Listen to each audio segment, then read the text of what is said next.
All right, so lesson 34, 5 short parables, Matthew 13, starting at verse 31. Before we read, if you remember, we had the 2 other parables, the good and the bad soil that the seeds fell into, and then we also had the parable of the wheat and the tares. Okay? And so that's where Jesus leaves off there in verse 30, where he's instructing, or the master's instructing the reapers what they need to do with them. But now Jesus is going to give us 5 short parables. But still, what's the job of a parable again? Parable is supposed to teach us about what? Yes, it teaches us all about the kingdom of heaven. Jesus uses earthly things that we are aware of, we understand, we can think of to help us understand heavenly things. Okay? All right, so let's start at verse 31. Ready? Another parable put he forth unto them, saying, The kingdom of heaven is like to a grain of mustard seed, which a man took and sowed in his field, which indeed is the least of all seeds, but when it is grown, it is the greatest among herbs, and becometh a tree, so that the birds of the air come and lodge in the branches thereof. So let's take that parable here. The kingdom of heaven is like a what? What is it like, Micah? It's like a mustard seed. And what is a characteristic of a mustard seed? Garrett? So take this small, tiny seed. It's like a grain of sand or a grain of sugar. This tiny, small little seed, he's saying. Okay? Put it into the ground. And there, you put it in the ground, you cover it with some dirt. You probably go out there daily and you water it. And soon you see this little green leaf begin to pull up or point out of the dirt. The sunshine warms it. Okay? The rains come and continue to nourish it, and that plant continues to grow and to grow and to grow. And what started out as a tiny little seed will become a giant bush. Okay? Almost a small tree. And from that then you can harvest more seeds that you can make into and grind down into a mustard powder and add with a few other things, vinegar and a few other ingredients, and you can produce mustard. Okay? So from a tiny little seed grows not a giant oak tree. No, we're not talking about a tree as large as an oak tree here or a very big maple. No, we're talking about a small tree, but in the world of herbs, okay, it's large. If any of you have grown maybe some chives, tall, slender stalks with some purple little heads on them, mom or dad might grow. Or maybe they've grown a little bit of basil leaf. Okay? Small little plant, maybe about a foot tall it grows to. Or rosemary, a nice spice to add to some of your meats. Okay? Might grow to a couple feet tall. Those are herbs, just like mustard is. But of all those herbs that we've talked about, rosemary, basil, chives, they start out as larger seeds.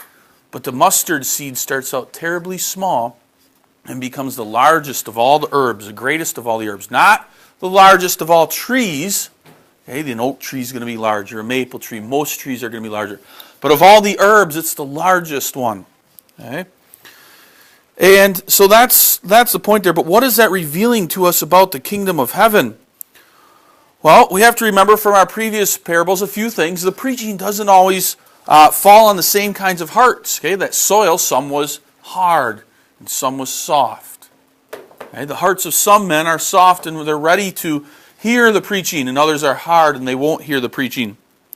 Another thing we need to remember from the wheat and the tares is that in the church there may be elect, but there also may be a few reprobate who, by all outward appearances, look like they're honest, church-loving people, but in the end it will be revealed that they are not.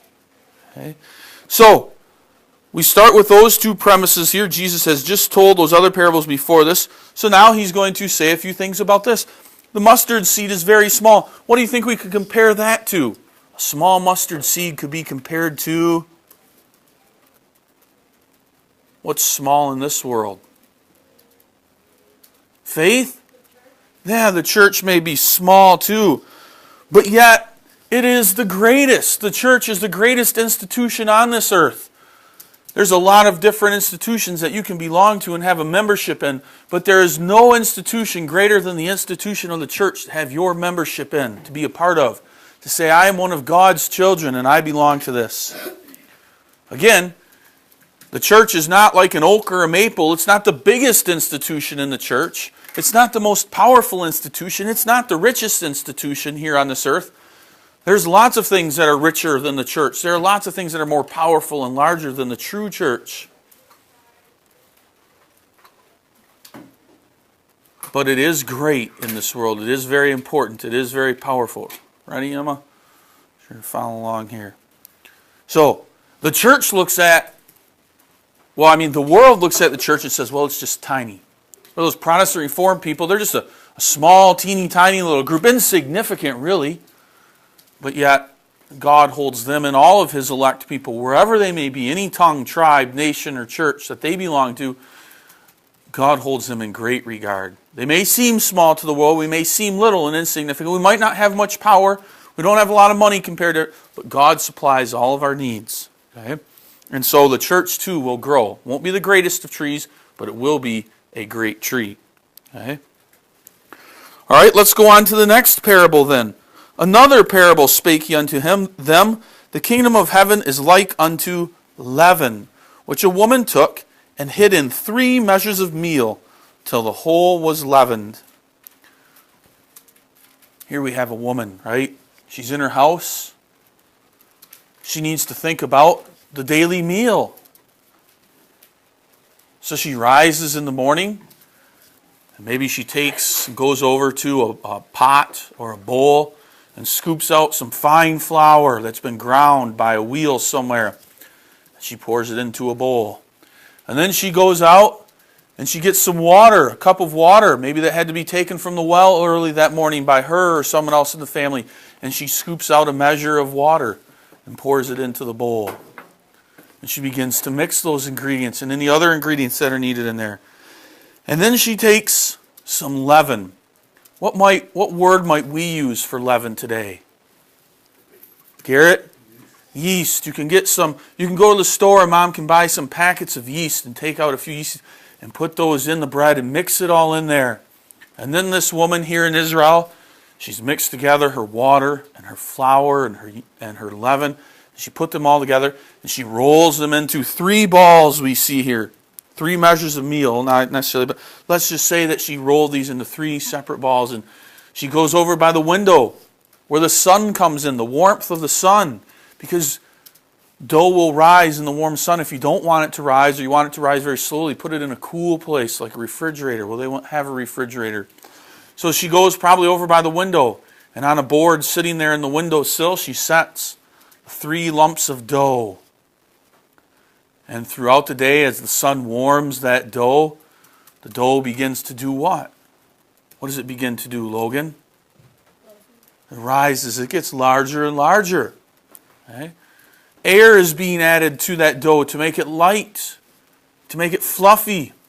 And now that woman can come back and she can take those 3 larger lumps of dough and maybe put them onto some type of board or put them onto some type of stone and put them in her fireplace where they'll cook, they'll warm and grow even larger, and the outsides will become nice and have a nice crust on it, and the inside will be soft and full of air. Okay? And so that little bit of leaven that was added into that bread has now caused a lot of air to grow in there to cause the whole bread to grow. And it's a benefit. Otherwise, that bread would be like a cracker, hard, okay, flat. Not as enjoyable as a nice piece of bread. Okay? And so that's the parable that Jesus is explaining about here about this woman. So what is the teaching that Jesus is trying to teach here? Did anybody see that leaven work? Maybe if that woman had children in her home, did they see that leaven actually working? Kenton? Nope, it's an invisible force. It's something we can't see. What in the church is invisible that we can't see, but it's working. It's working in you, it's working in me. It's working in all of God's people daily. Faith? Yes, the leaven is like the Holy Spirit. It works invisibly. It's not something that we can see. Okay? Just like that mustard seed, the leaven, the bread here grows as well. Okay? So that leaven causes the church to grow invisibly from the inside. The church a lot of times isn't going to grow from the outside. We aren't also going to wake up next Saturday or Sunday morning and go to church and there's going to be 4,000 people that have come from Beaver Dam and Waupun and Madison and Randolph here. And they say, now we want to join your church. No, a lot of times the blessing of the church growth comes from within. Okay? It comes from the young people growing up and getting married and having many children, and the church continues to grow and grow and grow that way. Those children that are raised in the church, and the covenant is a promise that's made to them, to the line of generations, God says. And so the church grows from within too. Just like that bread, that dough, it's as though it's growing invisibly from within. And the church grows in that way too. So Jesus is teaching us that there. I referenced Psalm 1 verse 3 too here. That kind of has to do with the church growing. And he shall be like a tree planted by the rivers of water that bringeth forth his fruit in his season. His leaf also shall not wither, and whatsoever he doeth shall prosper. So that tree, that mustard seed, it grows. Okay? And in that growth we see blessings. And then also Revelation 22 verse 2. Okay? You put there Revelation 22 verse 2. Had you look that up, in the midst of the street of it, and on either side of the river was there the tree of life, which bare 12 manner of fruits, and yielded her fruit every month. And the leaves of the tree were for the healing of the nations. So those trees are fed and watered. Okay, they grow, just like the church will grow too. Maybe not as fast as we would like, maybe not as large as we would like, but it will grow. Okay? All right, now you have to skip down. Okay? And we go on to some more parables. Okay? Starting in verse 44 in Matthew 13. So let's see another 3 more parables here. Again, the kingdom of heaven is like unto a treasure hid in a field, the which, when a man hath found, he hideth, and for joy thereof goeth and selleth all that he hath, and buyeth that field.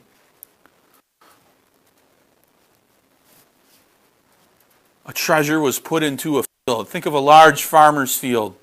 We have to go back 100 years in which the farmer would have to hire men to go out to the field, and they'd go out there with their tools, their hoes, and their rakes, and maybe a small animal pulling a plow, so that every inch of the field usually was walked by the man who was caring for the field.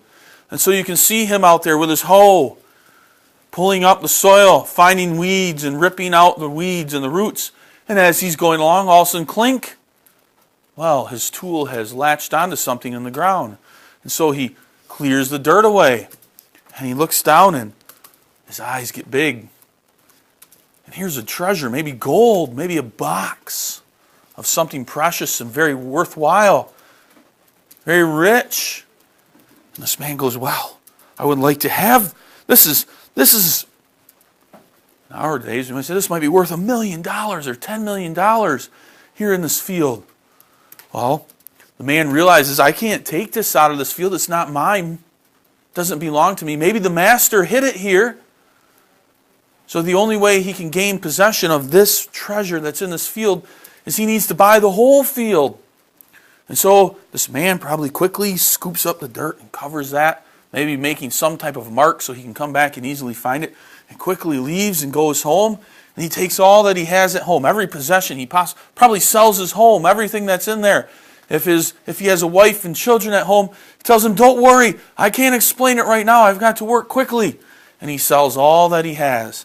And he takes all that money and he goes to the master and he says, Master, that field that I was working in, I would like to purchase that field.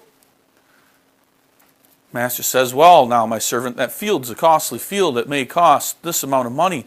And the servant says, it doesn't matter, Master, I've got it here right now to give to you. Master, probably being impressed, says, all right, I'll sell it to you for that amount. And so the master sells the field. Now that servant, you can imagine, after he goes out, immediately runs out into that field now that it's his, and goes and digs on his knees and his hands and clears away the dirt and takes out that treasure. Now he can take it home. That treasure is a priceless treasure. The Bible doesn't tell us anything beyond that because it doesn't want us to see anything beyond it. We don't need to know if the man went and sold it and was rich and now had a beautiful home, because it's not about earthly possessions. But again, this parable is about heavenly possessions. What do you think that great treasure was that man found that was priceless? What might that be a picture of, Jesse? Yeah, the kingdom of heaven. Okay. But specifically, what is the treasure, though, that he found? We might actually say, Jesse, the field is the kingdom of heaven. Actually, I don't know. We'll get back to that. Yeah, the gift of salvation. You found this priceless treasure, the gift of salvation, and that's what that man has found.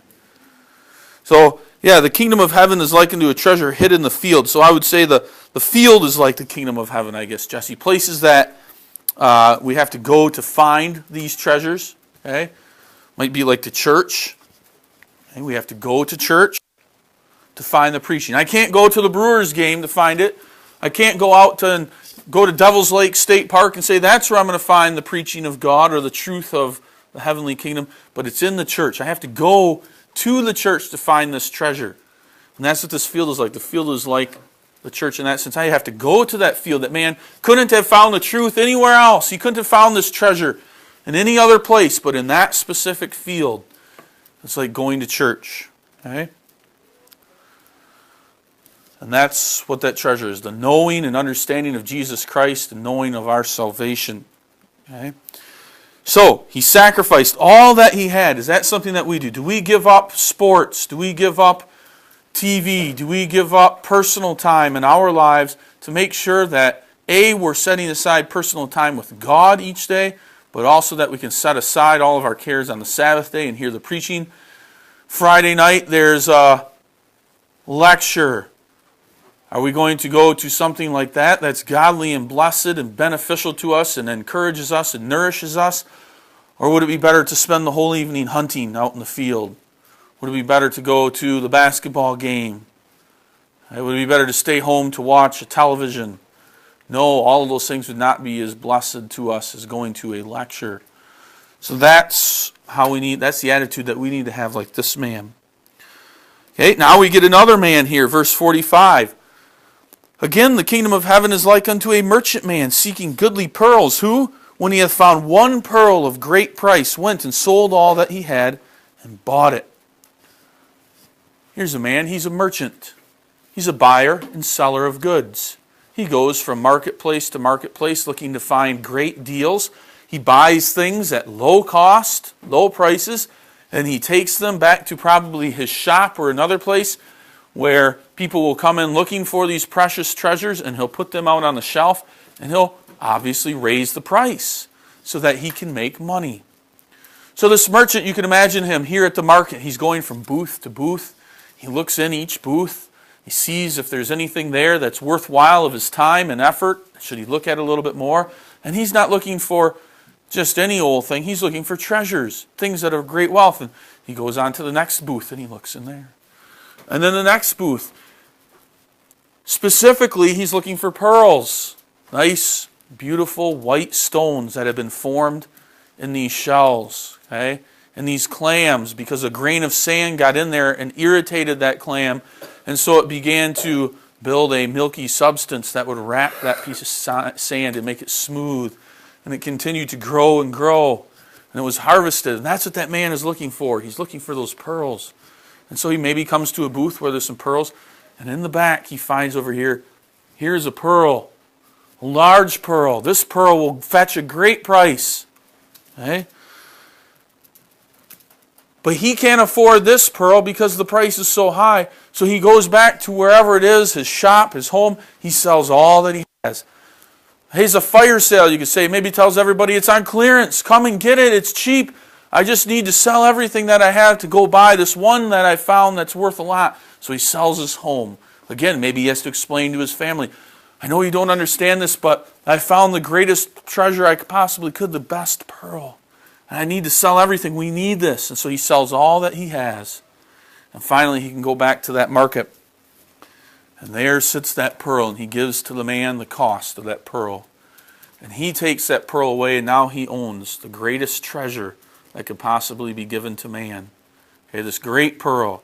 Again, what does he do with it? That's not the point of the parable. That's why Jesus doesn't tell us, did he go off and sell it then for a huge amount of money and live comfortably? No, that's not the point. We're looking at heavenly things here. Okay? And so once again, this man went searching, right? He didn't sit on his doorstep waiting for someone to come to him. No, he went out searching for this pearl, this great pearl. Okay? And so it is with the Word of God. Again, we don't sit at home thinking, well, the Word of God will come to me here, or maybe I'll go sit on the park on Sunday and a preacher will come to me. No, we need to go to God's house. When we go to God's house, that's where we'll find the great treasure and the great pearl. Okay? Not sitting in your basement hoping it comes to you. Okay? Not traveling the countryside. Not sitting in a campground. We need to go to church. That's where we'll find this great pearl. And we, again, sell all that he had. Are you willing to put your worldly cares aside? I need a new bike.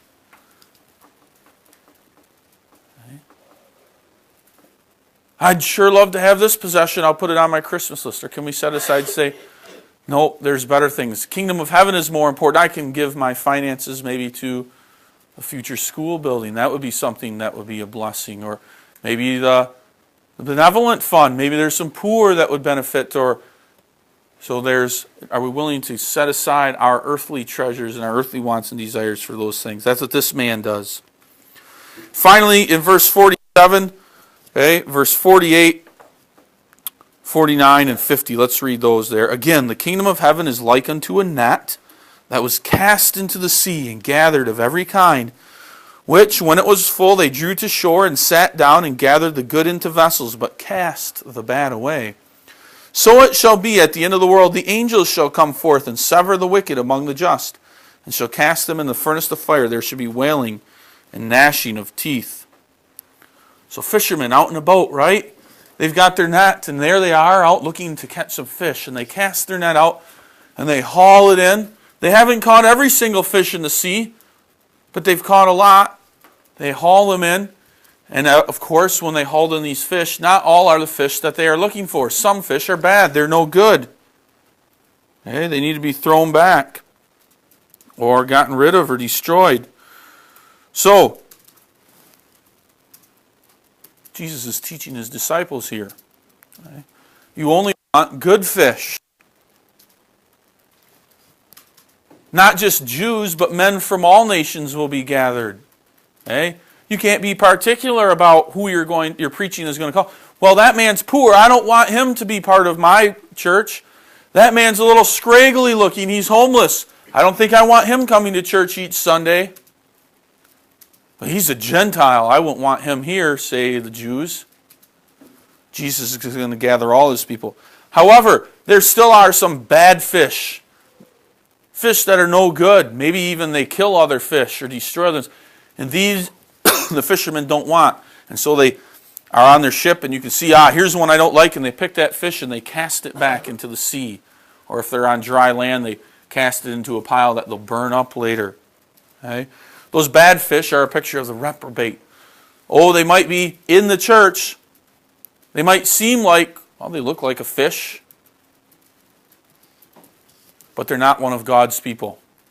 And so the pictures here, well, who do you think? Who's doing the separating at the end of time? Who did Jesus just say? Who's going to come in the church and separate and cast out the good and separate them from the, not cast out the good, cast out the bad, to separate them from the good, Garrett?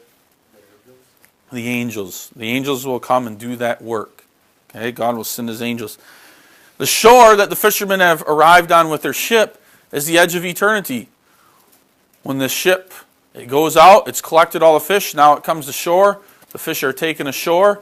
That's a picture of the end times when Christ will come again at the end of the world. And it's then that the reprobate who are in the church will be cast out. Don't worry about that now, Jesus says. But a day will come in which the wicked will be cast out. Okay? 5 short parables. but yet they teach us a lot of things. Can we get rid of our earthly treasures and things that we might think are valuable and instead focus on heavenly things? Can we be like leaven that helps can the Spirit work in us to help the church to grow by preaching and teaching? Okay.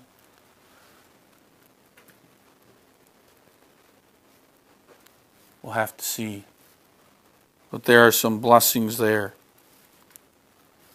And we can look forward to being part of that church in heaven one day. All of these things point to that end.